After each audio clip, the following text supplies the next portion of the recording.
everyone, I'm Tannu and welcome to my video. Today I'm going to present a very important and practical topic, which is various stages of criminal trial in India, means procedure of criminal trial.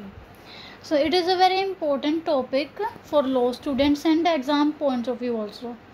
So इसमें notes में मैंने कुछ examples की help से समझाने की कोशिश की है. So let's get started. Firstly, I will start with introduction. So in the introduction, in India, a criminal trial is a legal and important process used to determine whether a person is guilty or innocent of a crime. The criminal trial in India is a well-established framework. The whole criminal law consists of 3 acts. As we all know कि pre independence era से जो चलते आ रहे हैं हमारे criminal trial का जो भी प्रोसेस हम पढ़ते आ रहे हैं, वो ब्रिटिशर्स ने जो भी लॉ इस्टेब्लिश किए गए थे उन वाला पढ़ रहे हैं. और जो अब हम क्रिमिनल ट्रायल का प्रोसेस पढ़ रहे हैं वो इन 3 क्रिमिनल एक्ट्स के अंदर हैं. IPC, Indian evidence act and CrPC means code of criminal procedure. So criminal trial का जो हम स्टेजेस पढ़ेंगे वो सीआरपीसी के अंदर डील होते हैं. तो चलिए आगे पढ़ते हैं. Types of criminal trial in India. Types में हमें मेनली 3 दिए गए हैं. एक है, फर्स्ट है हमारा pre trial stage, second trial stage जिसके अंदर 2 आते हैं, third post trial stage. Pre trial stage में वारंट ट्रायल भी बोलते हैं इसको. इसमें वो ऑफेंसेस काउंट होते हैं जिनकी पनिशमेंट अप टू 7 ईयर्स तक होती है. एंड सेकंड में ट्रायल स्टेज में मींस इसमें आएंगे session trial and summary trial. इसमें सेशन ट्रायल में सीरियस नेचर के ऑफेंसेस आते हैं जिनकी पनिशमेंट 7 साल या उससे ज़्यादा होती है. एंड समरी ट्रायल में माइनर ऑफेंसेस काउंट किए जाते हैं जिनकी पनिशमेंट 2 साल तक की होती है. Now the third one is post trial stage, जिसमें कि अपील एंड रिवीजन आता है. जो ट्रायल की जजमेंट के बाद का प्रोसेस है. मींस अगर एग्रीव्ड पार्टी ट्रायल से या जजमेंट से सेटिस्फाई नहीं है तो वो अपील कर सकती है हायर कोर्ट में. सो आगे बढ़ते हैं. General stages of criminal trial in India. ये तो हमें 3 स्टेप दे रखे थे. ये जो 3 स्टेप दे रखे थे हमें ये बताए गए हैं क्रिमिनल लॉज के अंदर, लेकिन जो अब हम ये जनरल स्टेजेस पढ़ रहे हैं ये हमें पूरा ओवरव्यू दे देंगे कि ट्रायल का क्या प्रोसेस होगा. तो चलिए फर्स्ट जानते हैं फाइलिंग ऑफ एफआईआर. एफआईआर को हम 154 ऑफ सीआरपीसी के अंदर फाइल कर सकते हैं. सो जब भी कोई ऑफेंस कमिट होता है, फॉर एग्जांपल किसी गली मोहल्ले में किसी ने कोई मर्डर कर दिया, तो मर्डर की जो भी इंफॉर्मेशन देंगे कोई भी बंदा देगा तो वो सबसे पहले पुलिस स्टेशन में जाकर दी जाएगी अंडर सेक्शन 154 में. तो जो FIR is the very first where the police receive information about a cognizable offence and register FIR. So यहाँ पे कोग्निजेबल ऑफेंस ये नोट करने वाली चीज़ है, इसको मार्क कर लीजिए. कोग्निजेबल ऑफेंस क्या है? कोग्निजेबल ऑफेंस वो ऑफेंस जो सेक्शन 2C में डिफाइन किए गए हैं सीआरपीसी में, जो सीरियस नेचर के हों. For example rape, murder, kidnapping, जिनकी पनिशमेंट 3 साल या उससे ज़्यादा हो. और नॉन कोग्निजेबल वो जो 2L में डिफाइन किए गए हैं जिनका नेचर मतलब सीरियस नहीं होता, लाइक चीटिंग, डेफोमेशन, ये होते हैं. And the second step is investigation. So investigation में क्या करेंगे हम? इसमें है आफ्टर द एफआईआर रजिस्टर होने के बाद पुलिस इन्वेस्टिगेट करेगी, जो भी उसको लगता है ठीक मतलब एविडेंस लेगी, कलेक्ट करेगी और विटनेसेस को इंटरव्यू करेगी. उसके बाद का प्रोसेस. थर्ड स्टेप है अरेस्ट एंड रिमांड. अगर पुलिस को लगता है कि पुलिस के पास एविडेंस है सफिशिएंट, उसको लगता है कि इसी पर्टिकुलर पर्सन ने मर्डर या कोई भी क्राइम कमिट किया है, तो वो उस बंदे को अरेस्ट कर सकती हैं और उसको 24 घंटे के अंदर अंदर मैजिस्ट्रेट के सामने पेश करेगी. फिर मैजिस्ट्रेट डिसाइड करेगा उसको रिमांड में मतलब पुलिस कस्टडी में भेजना है या फिर पुलिस उसको मतलब केस को फर्दर इन्वेस्टिगेट करेगी. इसमें एक बहुत ही सफिशिएंट एग्जांपल है जो कि अरेस्ट के, रिमांड के प्रोसेस को अच्छे से एक्सप्लेन करते हैं. वो हमारी स्पेशल 26 मूवी हो गई, सरफरोश मूवी हो गई, ये कुछ बॉलीवुड की मूवीज़ हैं जो बहुत अच्छे से एक्सप्लेन कर रही हैं इन लीगल चीज़ों को. So you can watch this movies. Now the fourth one is filing of chargesheet को फाइल करने वाला 4th स्टेप है।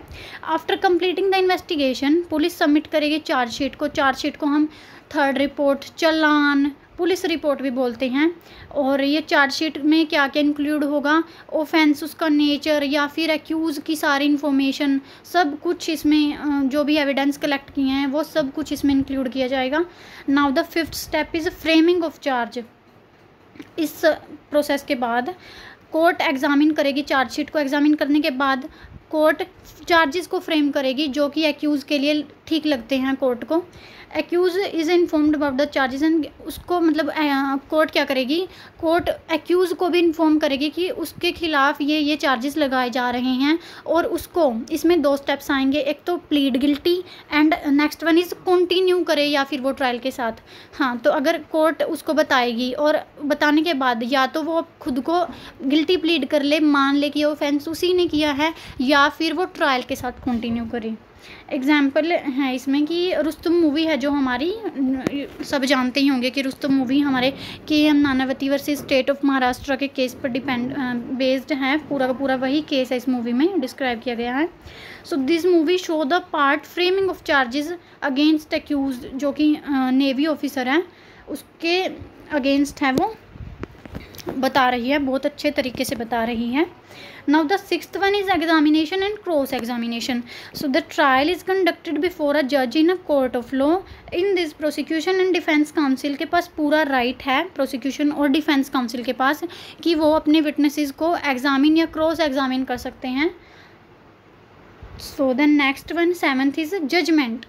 After the completion of trial, judge declare करेगा जजमेंट को, जो कि आर्ग्यूमेंट्स या फिर एविडेंसेस के बेसिस उसके बाद जज को ठीक लगता है वो जजमेंट डिक्लेयर करेगा और डिटरमाइन करेगा कि एक्यूज गिल्टी है या फिर नहीं है।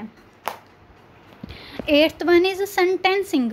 If accused is convicted, the court proceeds to the sentencing stage.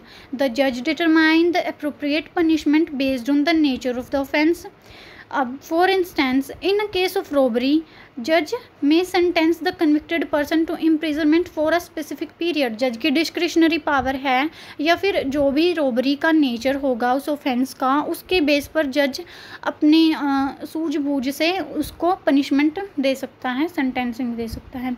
इसमें एग्जांपल है हमारी दामिनी जो 1993 की मूवी है, बहुत ही लीगल नॉलेज पर बेस्ड मूवी है, स्ट्रॉन्ग मैसेज देती हैं and depict the sentencing stage in a powerful manner. So इस मूवी को भी रेफर कर सकते हैं।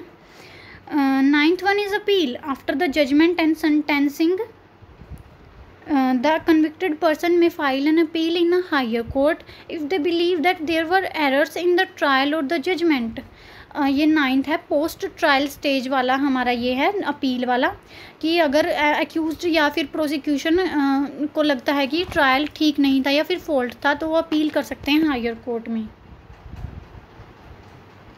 So this time to conclude our topic. So we can say that it is general overview of stages of criminal trial in India, the actual process depending on facts and circumstances of the case. Means कि हमने जो बताया ये पूरा एक general overview दिया है कि ये हो सकते हैं, ये ऐसे किया जाएगा, ये स्टेजेस होंगे ट्रायल के, और जो एक्चुअल प्रोसेस होगा ना वो केस के ऊपर डिपेंड करेंगे, उसके फैक्ट्स, उसके सर्कमस्टांसिस के ऊपर डिपेंड किया जाएगा। इसमें मूवी है हमारी ओ माई गॉड जो मूवी है, इस मूवी में अपील के प्रोसेस को हाईलाइट किया गया। बेसिकली ये मूवी रिलीजन पर कुछ बेस्ड है और रिलीजियस पर्सपेक्टिव को शो करती हैं। तो इसमें हायर कोर्ट पर जब अपील की जाती है उनको बहुत अच्छे से एक्सप्लेन किया है। और another example of criminal trial process movies are Jolly LLB हो गई, हमारी पिंक हो गई, ये बहुत सारी ऐसी बॉलीवुड की मूवीज़ हैं जो अच्छे एक लीगल नॉलेज पर बेस्ड हैं। सो इनको आप देख सकते हो। एंड हमारा जो बहुत एक लैंडमार्क जजमेंट है KM Nanavati versus state of Maharashtra, वो पूरी की पूरी रुस्तम मूवी उसी पर बेस्ड है। सो आप उसको भी देख सकते हैं। और ऐसी हमारी बहुत सारी हैं। So this is all about my video. Thanks for watching my video. If you like this video then subscribe this channel, and if you have any doubt then comment me in comment section.